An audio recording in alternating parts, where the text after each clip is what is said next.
Hello, I'm Paul McKenna and welcome to another Q&A session where you ask some questions on my YouTube channel and I answer them. Thank you for posting these questions. Let's get going.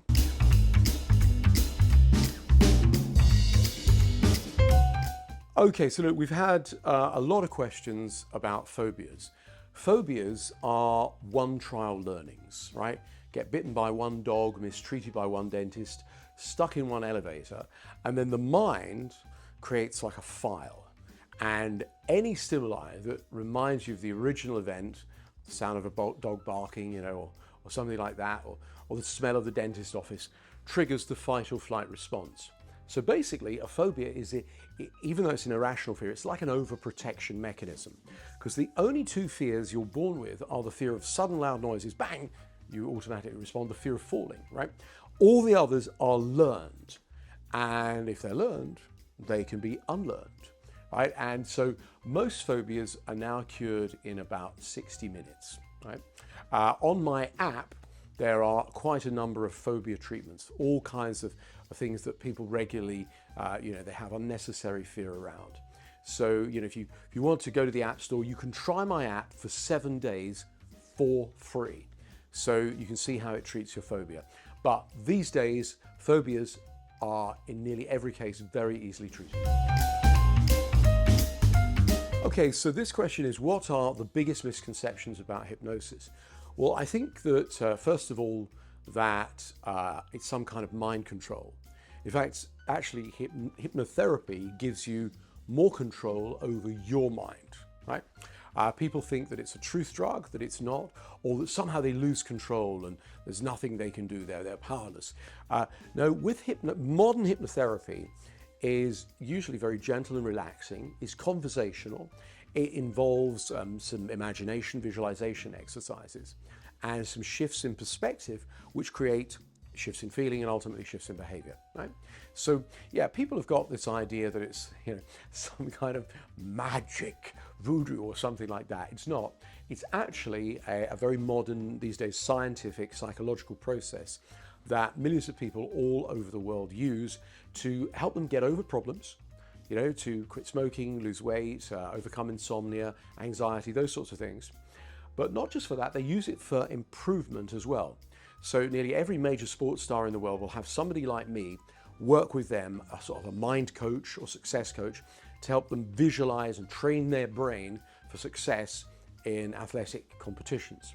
But also CEOs and business leaders, they use success coaches too, in order to help them to be in optimum states, or to do processes like where they imagine going off into the future and they look at their product or service and see how it's developed, what the competitors are up to, and bring that hindsight back with them so that they can make changes in real time. So those are some of the misconceptions. So there's one here which is, how can I stop loving someone who stopped loving me? Now, I wrote a book with my friend Dr. Hugh Wilborn a few years ago called I Can Mend Your Broken Heart. And in that book, we explain a number of techniques, but also we recorded a hypnotic trance together. And you'll find that that's on this YouTube channel, on my channel. And you can use that. Sometimes people listen once and they instantly feel better. Other times they have to listen to it several times until they've moved on, because we all have within us a natural mechanism for getting over things. It's just some people do it quicker than others. And using this trance will help that process happen more quickly and smoothly. So this is an interesting one. How can I stop comparing myself to others and appreciate my own unique qualities? Now, this is not uncommon, right? In some respects, it's nice to be able to be inspired by somebody else, to go, oh, they're good at that, and that inspire you. But if it means that you constantly look at other people and just go, I'm never going to amount to anything, I'm terrible, I'm rubbish, that's no good. So one of the things that I suggest is if you have a role model, you close your eyes, you imagine them, in front of you, and you step into them and you learn from them how they think, how they approach the world, how they accomplish things, and take that learning and borrow from, if you like, their insight. But one of the ways I do it is, I borrow from other people's, inspiration. But what I also do is I imagine myself regularly. I see a cinema screen and I imagine myself performing, or interacting with the world at an optimized, in an optimized way. And then I step into that self, I see through the eyes of my optimized self, I hear my internal dialogue, and I feel it, and I make the feeling stronger by giving them a color and spreading that color around and feeling that good. And I do that regularly, right?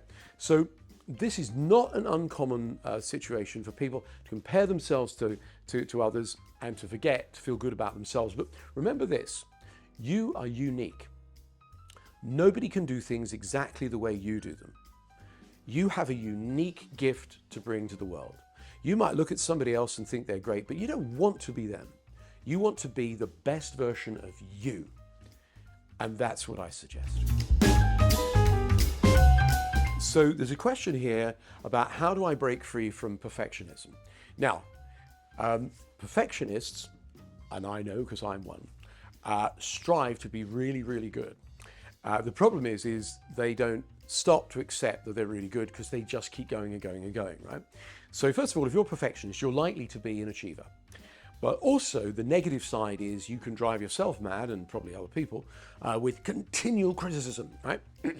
So Walt Disney, interestingly, from a model that Robert Dilts, a brilliant NLPer, created, had 3 sub-personalities. He'd have the dreamer, where he'd dream up, what a character or movie or something he was going to do.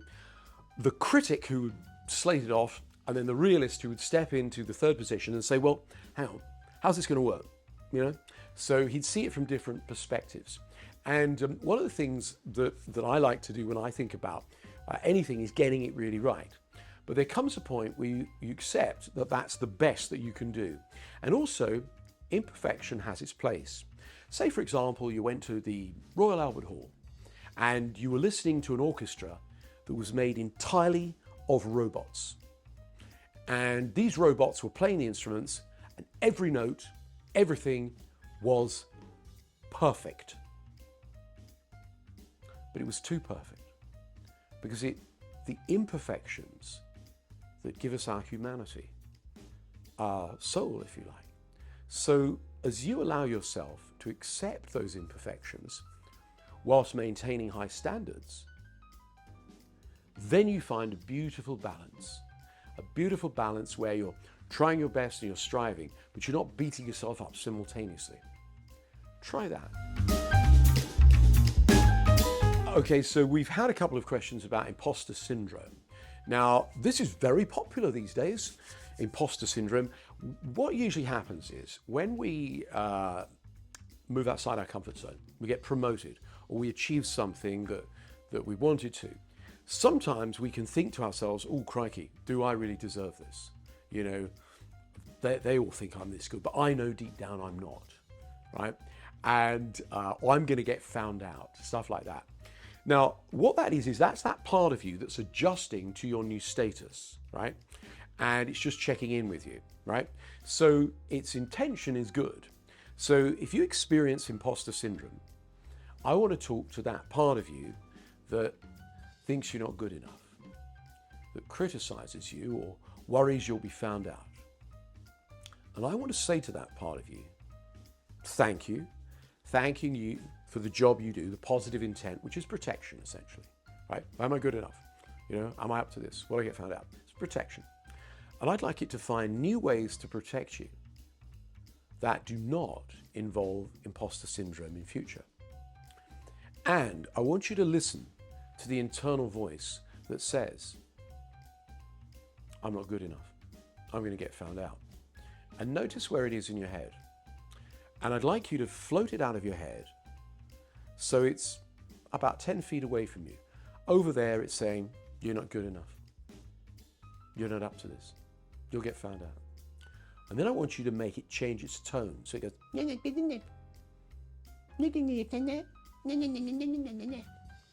and realize it's just a thought. It's just a thought. It's just a thought.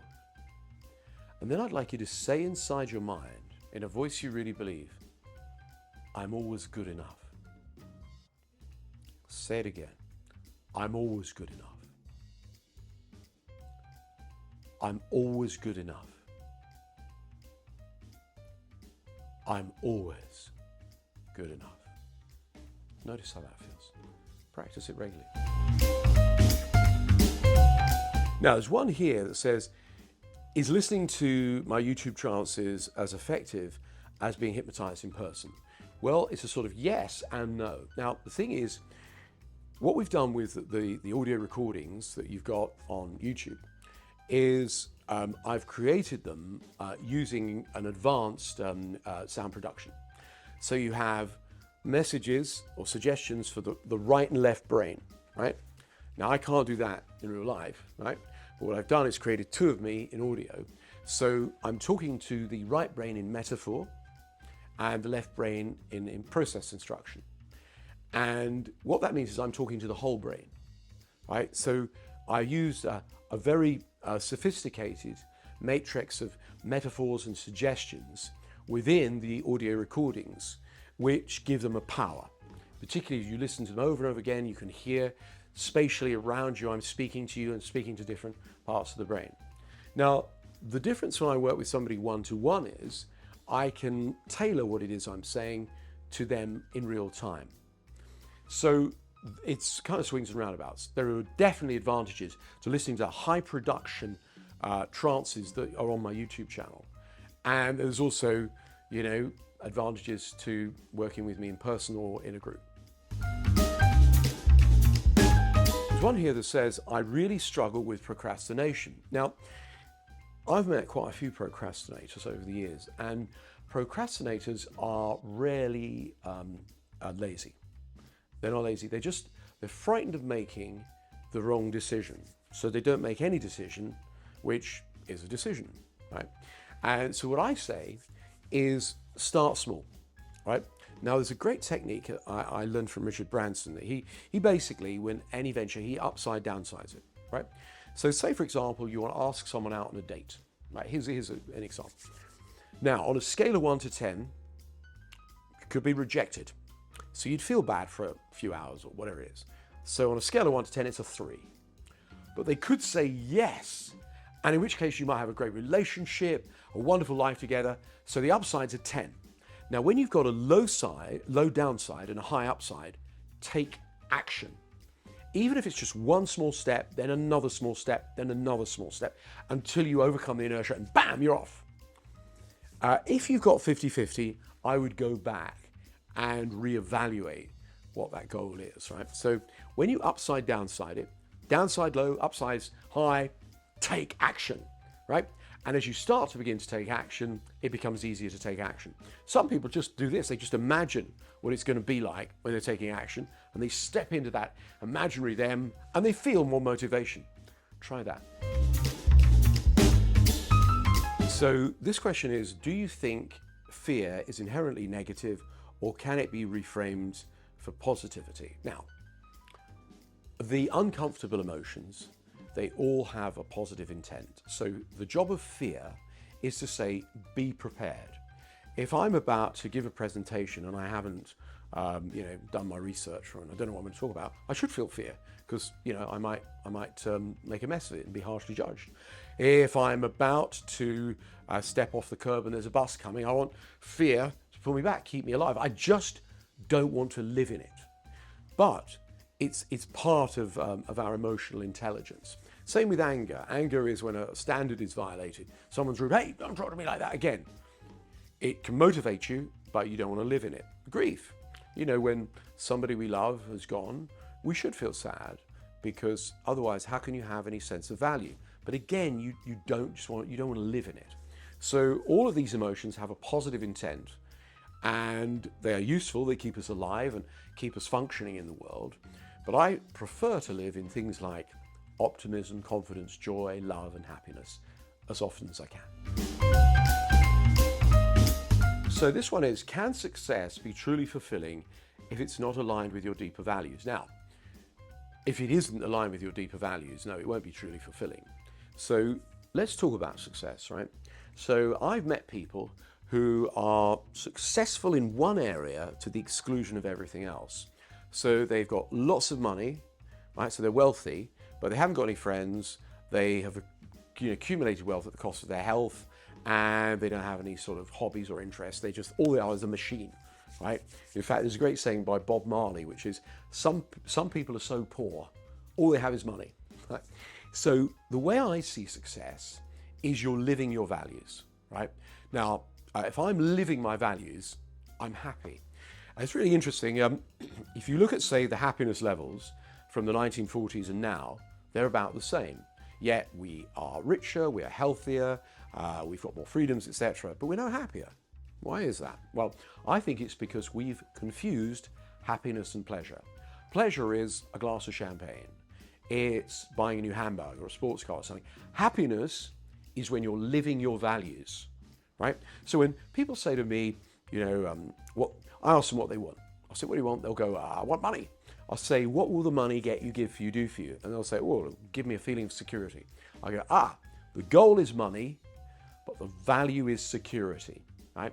So when we live our values, we are at our happiest. So just my values personally. Health is top of the list.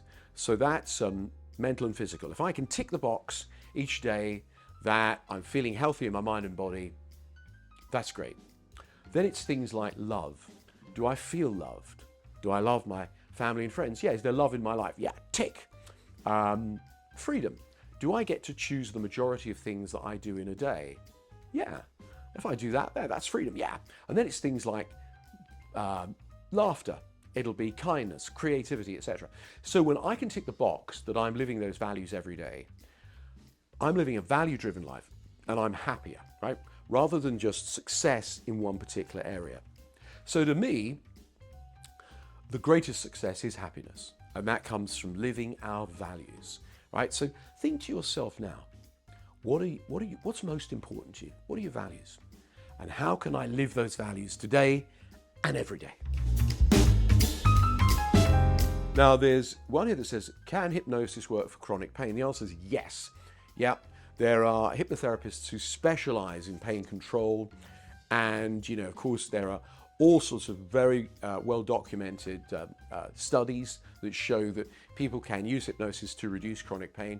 You can also use the havening technique as well, but my suggestion is seek out a hypnotherapist who specializes in it. Learn to do it yourself so you can use self-hypnosis, and you can use it regularly. It's in the same way that if you give someone a fish they eat for a day, teach someone a fish they eat for life. So it's well worth learning self-hypnosis for pain control. Thank you very much for this Q&A session. I really appreciate you posting the questions. Please keep them coming in and I'll keep answering them. If you're not subscribed, please do, because then you'll get notified when we post more videos, which is regularly.